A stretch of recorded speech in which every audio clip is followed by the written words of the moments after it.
Hey guys, how's it going? This is the MMA breakdown with my recap for UFC Fight Night 45, Cerrone versus Miller. Um, went down last night. Pretty good card. A little better than I expected it to be. But what an incredible knockout win for Cerrone. The guy's just on a roll, and I think Jim Miller was, the most. I think he was the stiffest test that he's fought in this recent win streak by far, and in a while, the most elite fighter he's fought in Jim Miller, and getting that knockout win, very impressive. But let's recap the fights. I'll give you my thoughts on everything that happened. I haven't quite calculated my picking record. I believe from the picks I made, I only missed 2 fights. I know I got the Leslie Smith Duke fight wrong, and the Martins Alex White fight. Pretty good night for me for my picks. Only missed 2 fights there, so feel pretty good about that. But let's recap the card. I'll try to keep it quick and concise. So on the UFC Fight Pass preliminary card, first fight of the night, first ever women's strawweight 115 fight, Claudia Gadelha decision Tina Lahatamaki. Not a great fight, but both women were competitive. Both were tough. Gadelha was just a little better on the feet, able to land more punches. Lahatamaki landed some good stuff too. Gadelha also just got the takedown fairly easily. Got her down the first round, and Lahatamaki seemed to have a decent guard. She was attacking with some stuff early, but Gadelha took her back at one point, I think in the first round, and was working that neck crank real hard. I think she took her back again at another point in the fight, but wasn't able to get the submission. And Gadelha basically won it by being more active on the feet and controlling on the ground.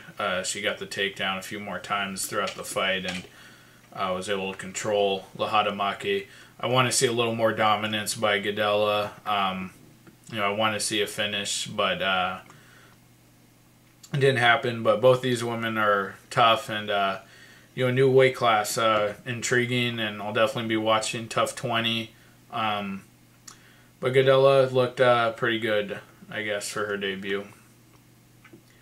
Moving on to the Fox Sports 1 preliminary card, at lightweight, Yosdenis Cedeno getting the TKO win over Jared Sanders in the first round.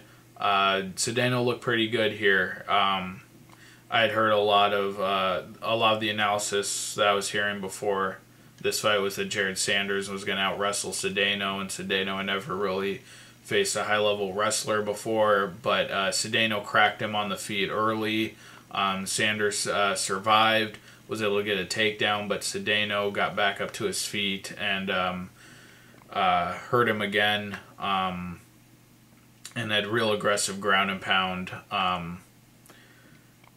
The fight was stopped in between rounds after the first round. Sanders looked like he hurt his knee pretty badly, could barely even walk back to his corner.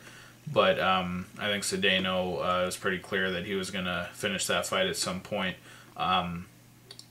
Showed a very aggressive and lethal striking. So nice performance for Cedeno. Looked way better here than he did against Ernest Chavez in his debut. Who knows how far he can go. I don't really expect him to, be very significant, but could make for a lot of fun fights. So nice win for Cedeno. And Jared Sanders, I didn't know anything about him going in. Gonna have to see him again to really assess his game.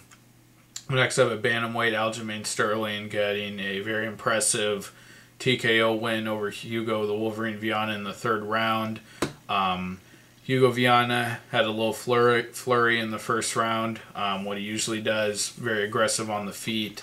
But Aljamain Sterling, after that, just dominated with the wrestling, dominated in the clinch up against the fence, and that third round mounted Viana and landed some very heavy ground and pound, really opened up with that and got the finish.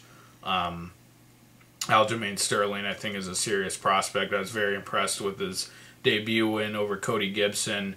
He seems like a really strong grappler, strong wrestler, and comes out of the Cerrone camp, which I think has a case for being the best camp in MMA right now.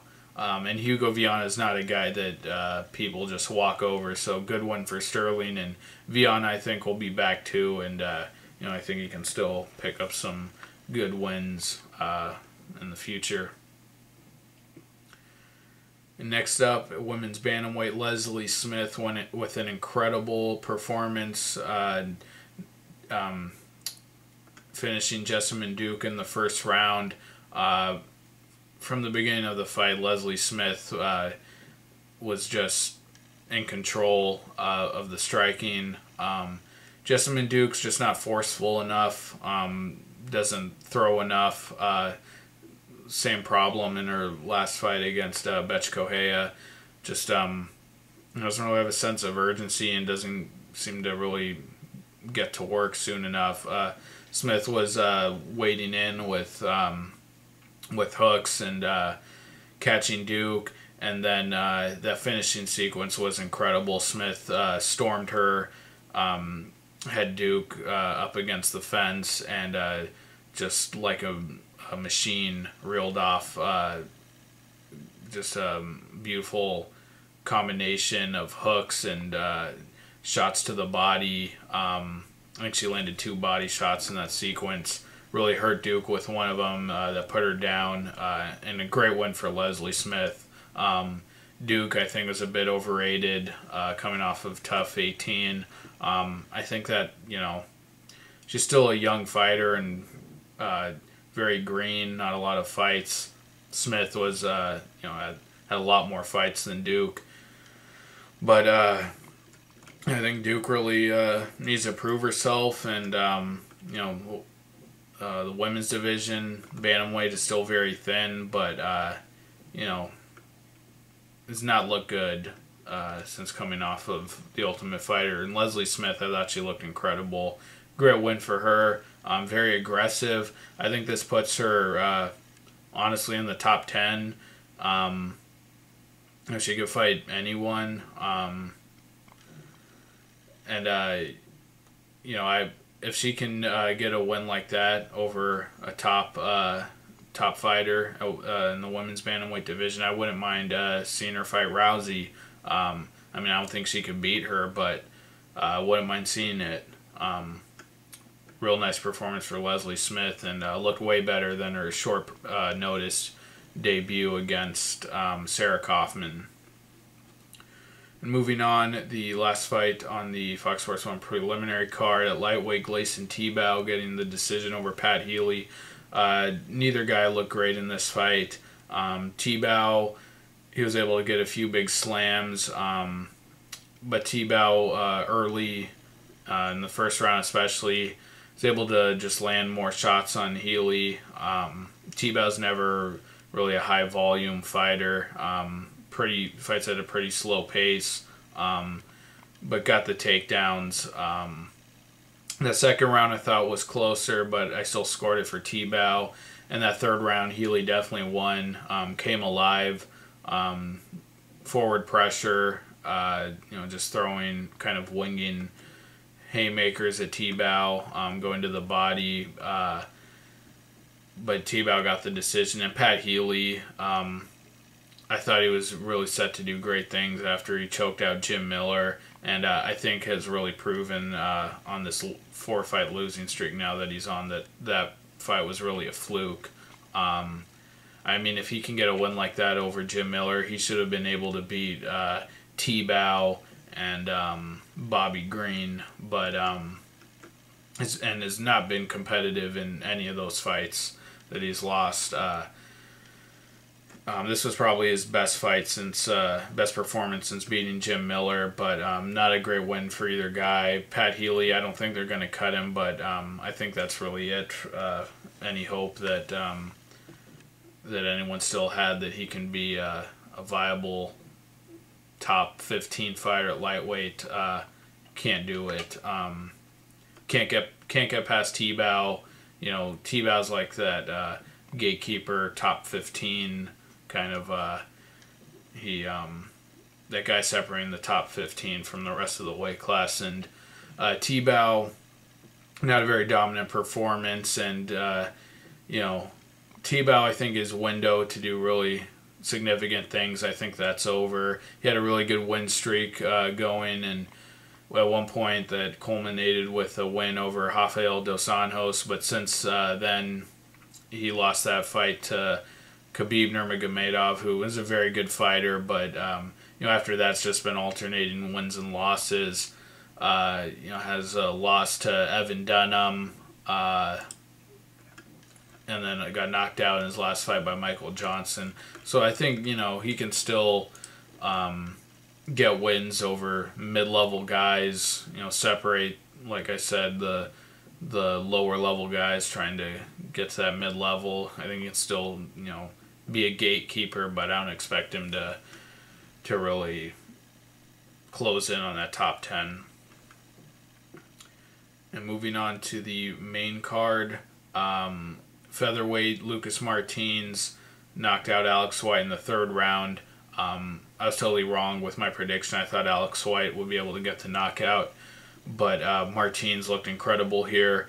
Alex White just looked lost on the feet. He was outclassed. Martins looked very much improved with his striking, especially from his fight with Jeremy Larson, where that was pretty much a sloppy brawl for 3 rounds before Martins was able to get the knockout. And here looked completely different, was picking his shots very well, very precise and accurate with his striking, and his speed was way faster throwing his strikes than Alex White, just beating him to the punch every time, and really hurt him in that third round. Caught him with a strike that really hurt him.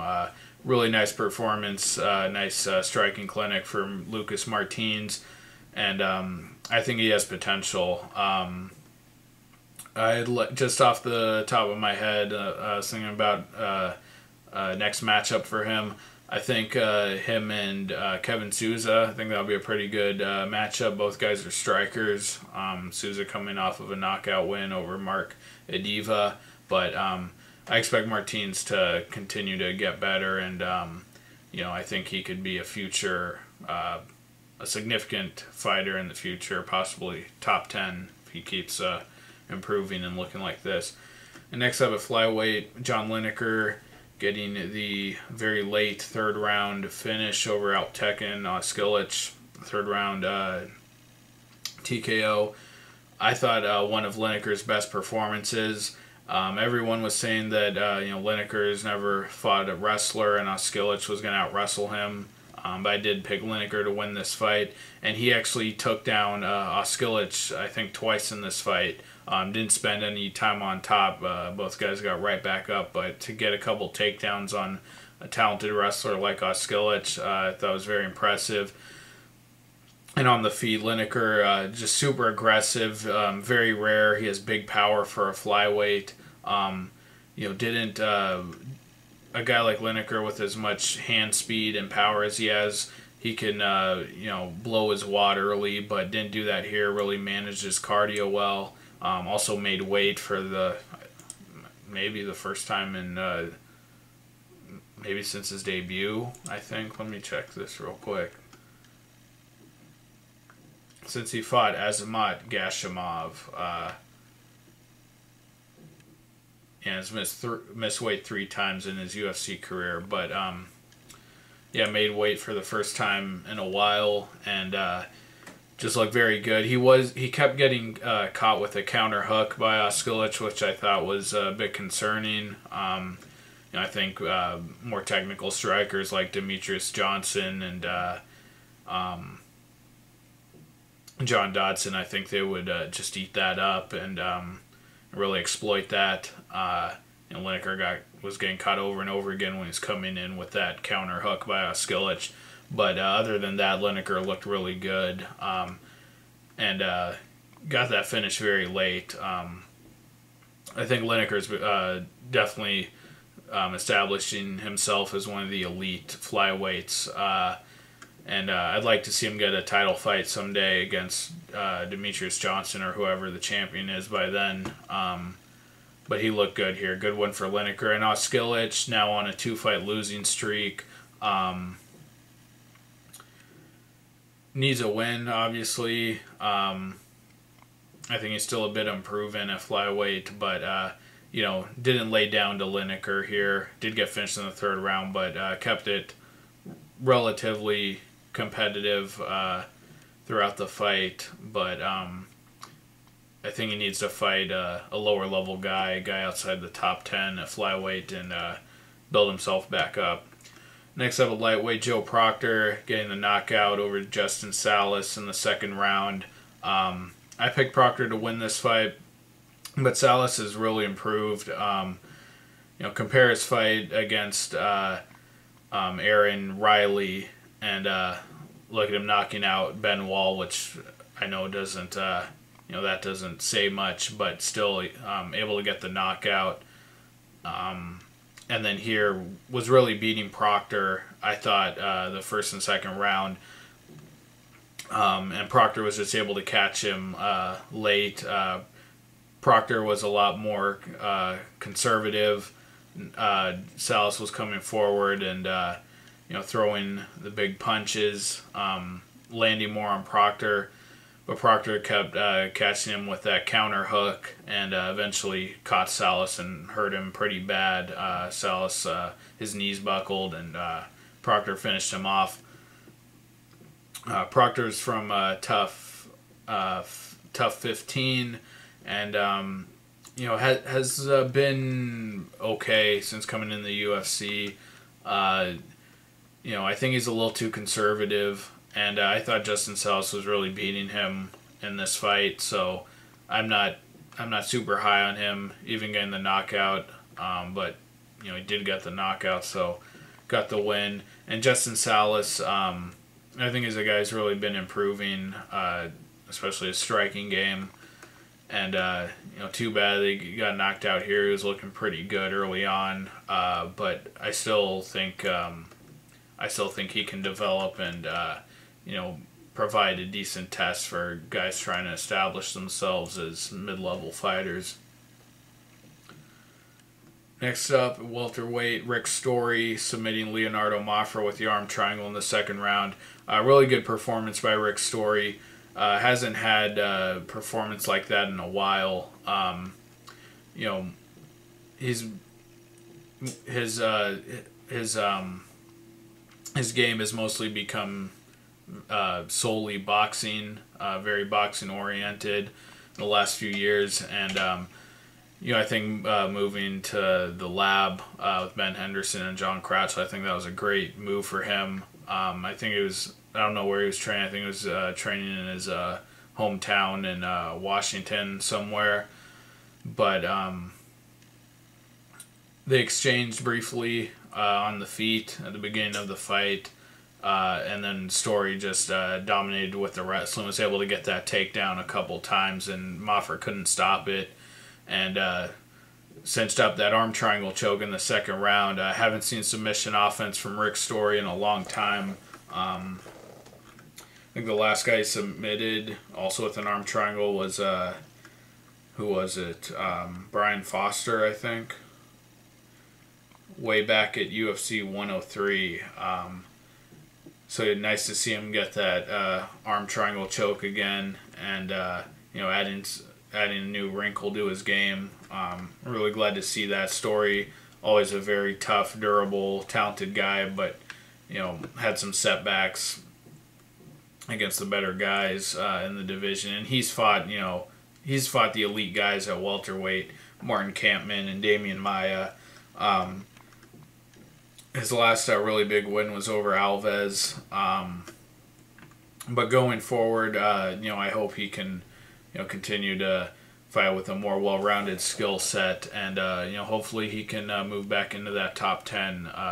He's a fun guy to watch and always been a talented guy. So nice. I was happy to see him get the win here and by submission.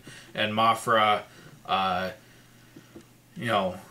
vet from Tough Brazil won and lost to both Thiago Perpetuo and Cesar Mutanche Ferreira, two guys who really haven't done that well in the UFC. Ferreira's only had one loss, but I think has really not lived up to his expectations, and Perpetuo's just not been good at all. So losing those two guys, I think that kind of in hindsight, that's kind of revealing, but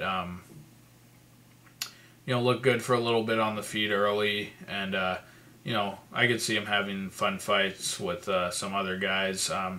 Maybe Leonardo Mafra and Nicholas Musoke. I think that could be an interesting, fun fight. But yeah, don't expect much from him. And Rick Story gave himself a little bit of renewed life here, I think. Next up, co-main event, Edson Barboza stopping Evan Dunham with a liver kick in the first round. And I picked Barboza by first round knockout here. Dunham just he's not technical enough on the feet. He's more of a brawler and has been kind of a gatekeeper kind of guy in the UFC for a while. But Barboza just has that natural and very lethal finishing ability. And good win for Barboza. I haven't been as high on him as everyone else. I thought he won a couple of very controversial decisions early in his UFC career. Ross Pearson and Anthony Njokuani. I thought he lost both of those fights. He only has 2 losses in the UFC to Jamie Varner and Donald Cerrone, but also the Danny Castillo fight should have been a draw. Castillo really got robbed out of a draw there. But those kind of boxer wrestlers have really been able to expose him. Castillo and Jamie Varner, who just come forward with that heavy pressure and that kind of brawling striking, been able to crack him, and I'm still not sold on him, but obviously a very talented striker. And Dunham, a very durable guy who no one has... Cerrone put him away in his last fight, but other than that, has been a very durable guy and hadn't been finished since Melvin Gillard, so real good win for Edson Barboza. I still think he needs to prove himself, though, against a power-punching wrestler.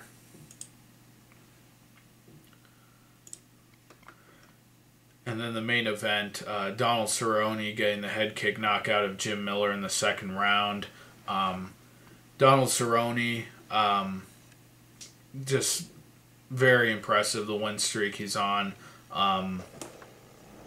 After losing to Anthony Pettis, just getting ran over, I thought, I was kind of questioning him and how much he could do after that, but just has responded so well. Just has looked incredible since then. Had that rough patch against Nunes and Rafael dos Anjos where I thought mentally he just was in a bad place and really showed in his fighting style. But the win over the finish, this 4-fight win streak that he's been on, where he's finished all the guys first and second round, Dunham, Adriano Martins, Barboza, now Jim Miller, very impressive. And doesn't come out of the gate looking super impressive and just running over these guys. He takes a little bit of punishment at first, especially in his last fight against Barboza. Martins' fight was pretty even, but Cerrone just hangs in there and gets stronger as the fight goes on and overwhelms his opponent eventually. And Jim Miller looked really good early on here. Was pressing the action more. Caught Cerrone with a few hooks and things like that. Landed a few punches on Cerrone, looked good, and was able to take Cerrone down, but Cerrone got right back up. And then that second round, Cerrone caught him with that teep kick to the body that hurt Miller badly. Should have ended the fight right there, but the ref thought it was a groin shot. And just from there, dismantled Miller. Miller had nothing on the feet after that point. Cerrone had already hurt him badly and kept throwing that teep kick and beautiful finishing move, faking the punch and coming over the top with that head kick, which he also used to knock out Adriano Martin. So I'm very impressed with Cerrone's win streak, and Jim Miller's a guy who I've always really loved and respected, and I thought it was a real shame he never got a title shot, and now probably never will. He was on that 6 or 7 fight win streak, and I really thought he should have gotten a title shot then. And he's a great submission fighter. He's had some really great performances, finishing Melvin Gillard and submitting Charles Oliveira, which now that's an incredible accomplishment. But Jim Miller was just never able to get past that top guy when he needed to. That fight that would have gotten him the title shot, got really beat up by Ben Henderson. Got finished by Nate Diaz, and also lost to Pat Healy, which really didn't matter in terms of his title hopes. But now losing to Cerrone, and Cerrone I've just been very impressed with. Again, doesn't always look great. His wins don't come very smoothly. From the start of the fight to the finishing sequence for him. Barboza and Jim Miller both, I think, starting stronger than Cerrone, but finds a way to just persist and really take over the fight. And beating Jim Miller proves to me that Cerrone can really mentally, he can face these elite guys, and I'd be excited to see him against anyone in the top 5 there. He's an immediate top 5 contender, no question about it. Called out Khabib Nurmagomedov. That would be a great fight. I'd love to see him fight Ben Henderson again. If Ben Henderson can beat Rafael Dos Anjos, and even Dos Anjos, I think Cerrone wins that fight. I really think he lost that fight the first time only because, mentally he wasn't there. Just never really attacked in that fight, and kind of saw the same thing before that with the KJ Noons fight, and I think he beats Dos Anjos in a rematch, but the Ben Henderson rematch also, I think, would be a great fight. But right there, I think he's one fight away from fighting for the title. And Cerrone is a great character. We don't have a lot of characters in MMA anymore, and the Cowboy definitely is, as a very distinct fighting style and personality outside of the cage. So big fan of Cerrone, and one incredible win for him here. Alright guys, so that's my recap for UFC Fight Night 45, Cerrone versus Miller. Thanks so much for watching. If you liked the video, I'd really appreciate it if you would like the video, subscribe, check out my picks for UFC on Fox 12, Lawler versus Brown, and I'll be back with a recap for Fight Night 46, McGregor versus Brandao, also for the Fox card next week. So thank you guys, take care, and I'll see you next time. Bye.